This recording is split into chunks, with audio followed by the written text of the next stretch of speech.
Bien, donc dans cette partie, on va s'intéresser à l'étude du couple électromagnétique d'un moteur asynchrone. Donc, l'expression générale du couple électromagnétique d'un moteur asynchrone à n phases, il est défini par l'expression suivante. Donc, c'est E, c'est M Vs carré sur A carré oméga S fois RR sur RR carré sur G plus G XR au carré.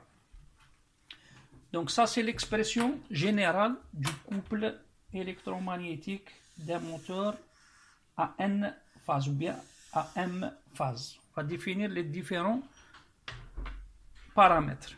Donc M, c'est le nombre de phases du moteur, nombre de phases du moteur. Donc pour un moteur triphasé, M il va être égal à 3. Pour un moteur monophasé, M égale 1. Vs, c'est la tension statorique par phase.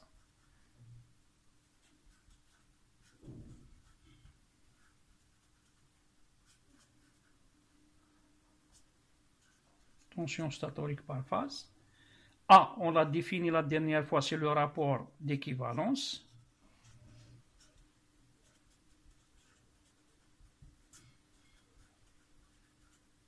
Donc A, on l'avait défini, donc c'est Vs sur Vr, bien Ns sur nombre de spires, pas la vitesse, hein, nombre de spires stator sur nombre de spires proton.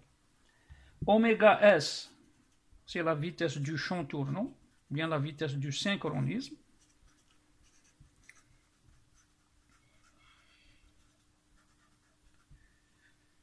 Bon, RR, c'est la résistance par phase du rotor. XR, c'est la réactance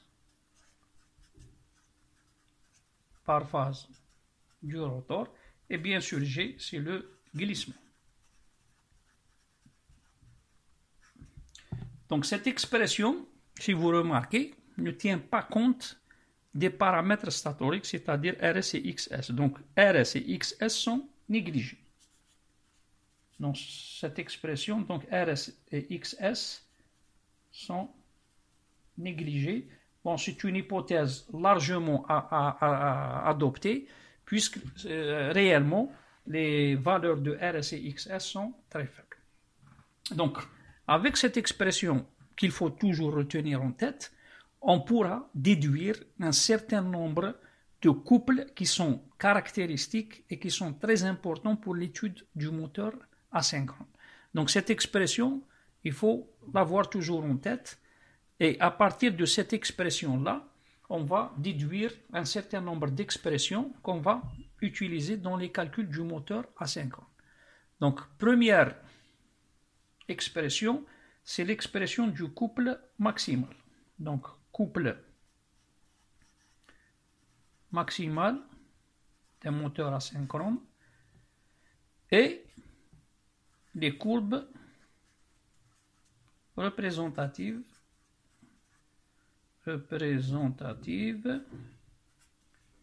c'est-à-dire du couple. Donc, c'est quoi le couple maximal? Eh bien, donc, lorsqu'on place un moteur d'entraînement pour entraîner un système, eh bien, le moteur peut fonctionner à différentes valeurs de couple. Si je prends par exemple un tapis roulant, donc je suppose que j'ai un tapis roulant qui sert à charger par exemple des camions. Donc je suis dans une cimenterie, je mets des sacs de ciment sur un tapis roulant pour charger les camions et ce tapis roulant est entraîné par un moteur asynchrone. Donc si le tapis roulant est à vide, c'est-à-dire s'il n'y a aucun sac de ciment sur le tapis, eh bien le moteur va tourner à vide, c'est-à-dire qu'il va tourner avec un courant faible, il va absorber un courant faible, et il va avoir une vitesse très proche de la vitesse du champ tournant.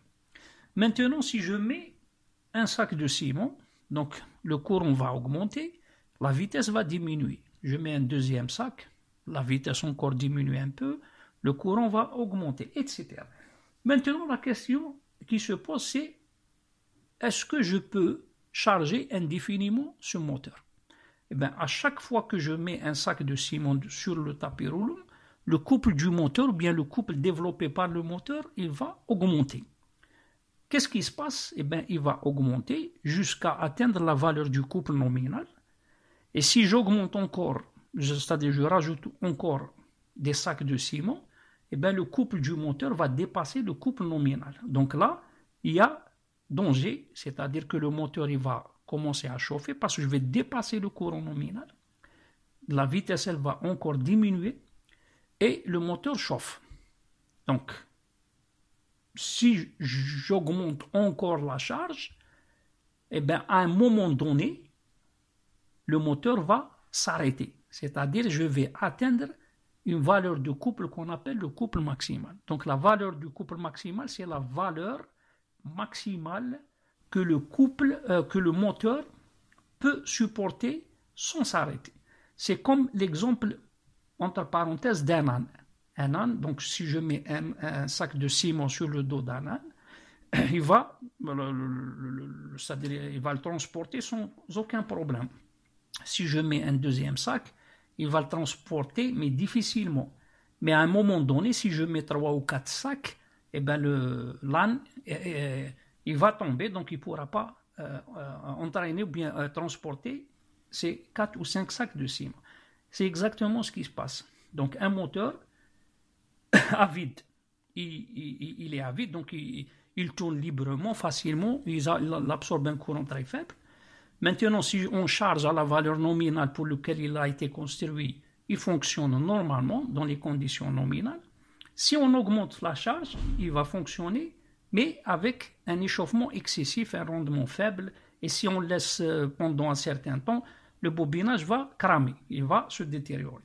Maintenant, si j'augmente la charge de façon importante, eh bien, instantanément, le moteur il va s'arrêter. C'est la valeur du couple max qu'on a atteint. Donc, c'est ça la définition du couple max.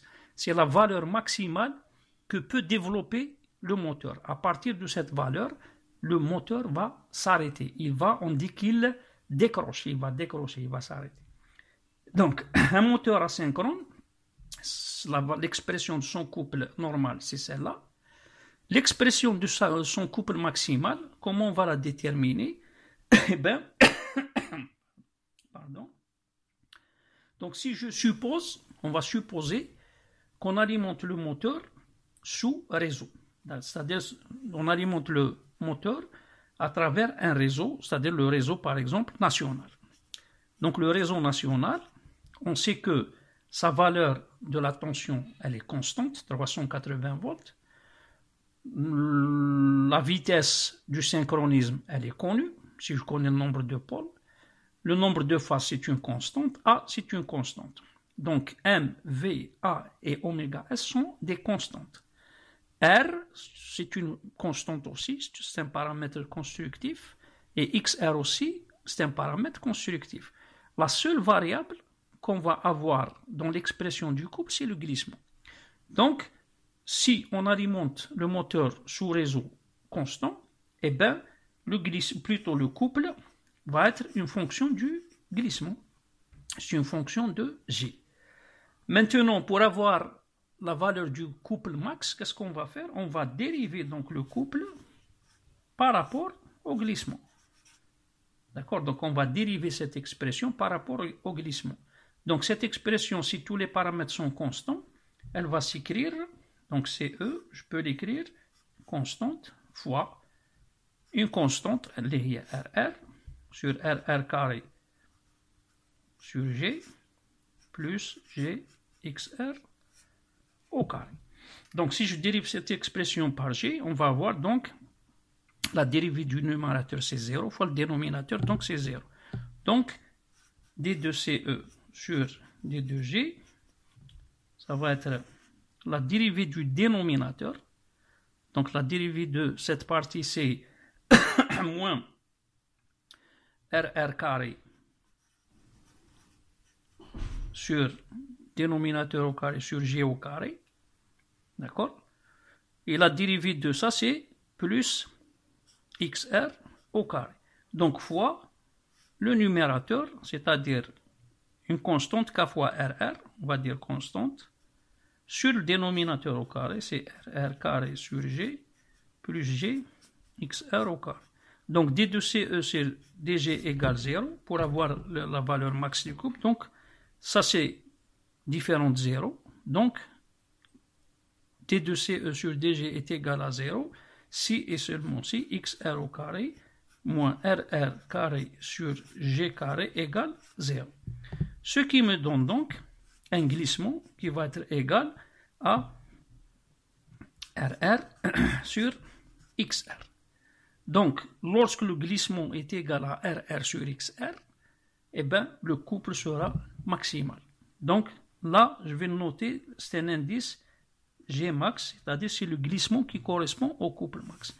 Donc, la valeur du glissement qui me donne le couple max, Gmax, elle est égale à RR sur XR. Et si donc j'ai la valeur de Gmax, je peux calculer la vitesse minimale, c'est-à-dire la vitesse à partir de laquelle le moteur il va s'arrêter, puisque on a G d'une façon générale, c'est 1 moins oméga R sur oméga S.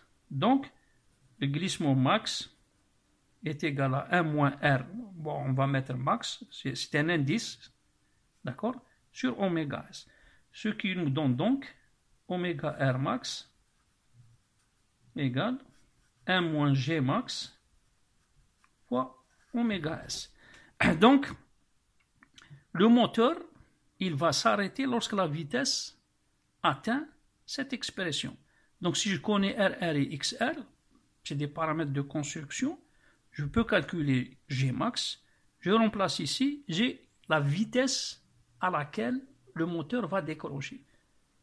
D'accord? C'est la vitesse correspondant au couple maximal. Donc, maintenant, qu'est-ce qu'on va faire? On va remplacer l'expression de G dans l'expression du couple pour calculer donc le couple max. Donc, dans ce cas, on va mettre donc C max,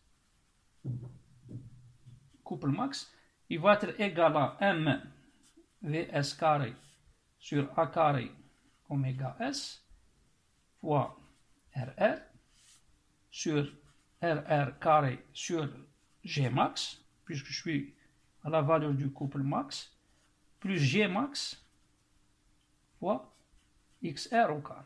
Et si on remplace le G max par son expression, on va avoir donc C max égale MVS carré sur A carré oméga S fois RR. Donc je remplace G max. Bon, je vais écrire ça. Bon. Donc c'est RR sur XR plus RR sur XR fois XR au carré. Ce qui me donne donc RR au carré avec RR. Donc ça donnera RR fois XR. Ici, carré avec XR, ça donne RR XR. Donc je vais avoir 2 RR XR. Je simplifie les RR, j'obtiens donc l'expression du couple max qui va être égale à M Vs au carré sur A carré oméga S fois 1 sur 2XR. Donc, voici l'expression du couple maximal d'un moteur asynchrone. Donc, si je veux calculer la valeur du couple max, c'est MVS carré sur A oméga fois 1 sur 2XR. Connaissons bien sûr la valeur de Gmax. Gmax qui est égal à RR sur XR. Donc, je peux calculer la vitesse à laquelle le moteur va s'arrêter et je peux calculer la valeur du couple maximal que peut développer le moteur. D'accord? Donc, une remarque importante, c'est que la valeur du couple max est indépendante de la résistance rotorique. le couple, comme on le voit ici, le couple, il dépend de RR et de XR, plus les autres paramètres. Par contre, le couple max, il ne dépend pas de RR, il dépend de XR. C'est pour ça donc que les moteurs, il y a des moteurs qui vont décrocher à une vitesse donnée pour une même puissance. Pour la même puissance, un autre moteur d'un autre constructeur, il décroche à une autre vitesse avec une autre valeur de couple max. C'est-à-dire, ça dépend de XR. D'accord? Donc, tout dépend de XR. Si on veut avoir un couple max très grand, il faut avoir un XR le plus faible. Bien sûr, ensuite, si on diminue XR, il y a d'autres phénomènes qui vont se produire. Donc, c'est un calcul d'optimisation qu'on fait pour avoir les bons couples, les bons rendements, les bons cos-phi, etc. Donc, remarque importante, c'est que le couple max est indépendant de RR et il est inversement proportionnel